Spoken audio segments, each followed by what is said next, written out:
Hey guys, this is Bharat and welcome to Bharat's Kitchen with chicken and cheese shots. Well, I'm not gonna kill you with these shots, but it's that stuff which you buy a lot from your frozen food vendor. And when you'll watch the video, you'll realize how simple and cheap it is to make it at home, and it's without any preserves. Okay, so let's begin with it. So, first, we're gonna need some chicken breast. Now, before I blend everything together, I've just roughly chopped my chicken, a spring onion, also known as scallion, and yes, you can use a normal onion also. Then, we have some roughly chopped garlic and some ginger. And all you need to do is roughly grind each and everything together. See, actually, you never needed those crappy minced chicken, which I don't know what all they add. And now, if you don't like this chunky ginger and garlic, then you can simply replace it with some ginger garlic paste. Okay, now comes some secret. So, first of all, you need some saturated fat like clarified butter, also known as ghee, or your simple vegetable shortening, also known as vanaspati ghee.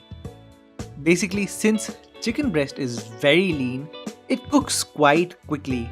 So certain amount of fat is necessary, but not animal fat. Well, maybe animal derived fat. Okay, then we're gonna add some salt, some chili flakes, some paprika or degi mirch, some red chili paste, and if you don't like spicy stuff, then don't add red chili paste. We're also gonna add some sugar, and the sugar is added for the next ingredient, which is some baking soda. Now, the amount of baking soda is very less, but it works better than salt to tenderize the chicken.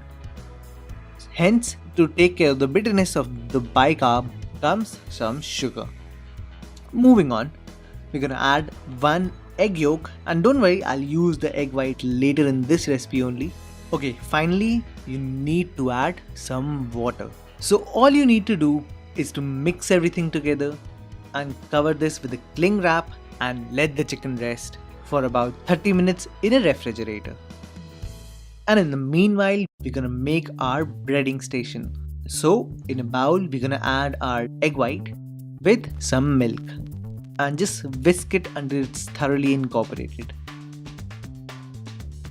Further, in another bowl, we're gonna add some all-purpose flour, some cornstarch, some salt, and just mix it together thoroughly. Now for the breading, I'm gonna use some nachos or nacho chips, and even if you love eating them while cooking, you still have to crush them, okay? Now finally, I'm gonna prepare my filling, which is just mozzarella cheese, and since I like flavor throughout, I'm gonna add some Italian seasoning. And don't worry, I'll give the link to the seasoning in somewhere in the screen. You just have to click on the picture and the link will open by itself.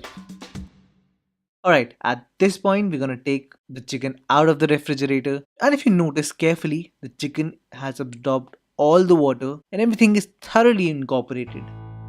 Now just oil your hands, and yes, I know I'm using gloves, so I'm gonna oil my gloves. Then you just need to take a small chicken ball, flatten it, and add your cheese in the center.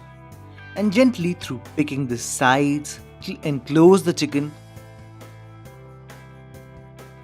And voila, here is your chicken shot.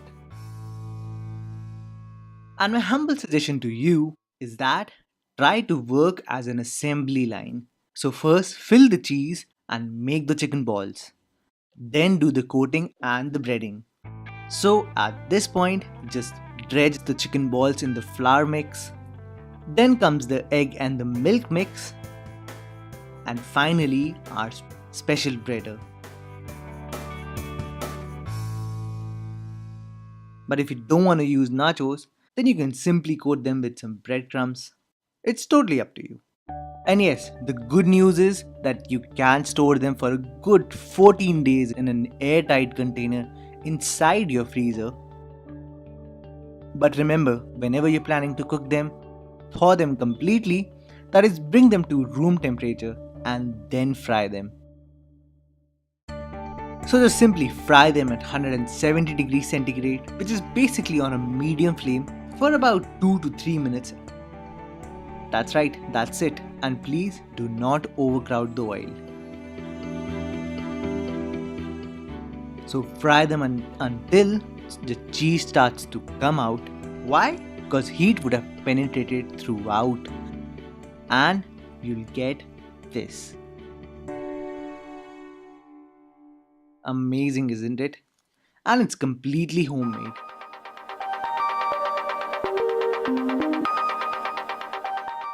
And you can see that the chicken is very juicy and the cheese is too much oozy. So there you go guys, how to make chicken and cheese shots. And you'll find all the list of ingredients and their measurements on my website. And as always, if you like this video, do give it a thumbs up. For updates and queries, you can like me on Facebook, follow me on Twitter and Google+. Until then, I'll see you all next time.